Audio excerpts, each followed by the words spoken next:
আজকে যে করেই হোক আব্বার কানতে এই কথা পৌঁছানোর আগে আব্বা ভুলভাল বুঝান লাগবে। আব্বা তুমি এটি হ্যাঁ দে হলদি বিমত দেখবে রাখছি কি আছে কি দুনিয়া আসলো আব্বা, কোনটা রিয়েল আর কোনটা এআই বোঝাই যায় না, হুবহু মানুষের মতো। হ্যাঁ তুই ঠিক কথাই কইছিস। এই এখনকার যুগত মানুষেরা কি করছে, বড় বড় নেতা নেত্রীর সাথে ছবি, নায়ক নায়কের সাথে ছবি, ইআই দিয়ে বাইনে মনে কর চিনাই যায় না কোনটা আসল আর কোনটা নকল। হ আব্বা, একদমই বাস্তব মনে হয়।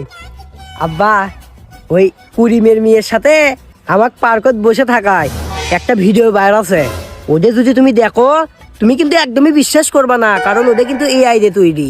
আরে না, এখন আর বিশেষ অবিশেষের কি আছে, বিশ্বাস করা যাবে তাই এখনকার যুগ করলে। শোন একটা কথা, ওই যে তোর রূপা ম্যাডামের কাছে প্রাইভেট পড়িস না, ওই ম্যাডামের সাথে কিন্তু আমার একটা ভিডিও কিন্তু ভাইরাল হচ্ছে, কিন্তু ওটা যদি তুই কখনো পাস তুইও তো ওটা বিশ্বাস করিস না, ওটা কিন্তু এআই দিয়ে তৈরি করা।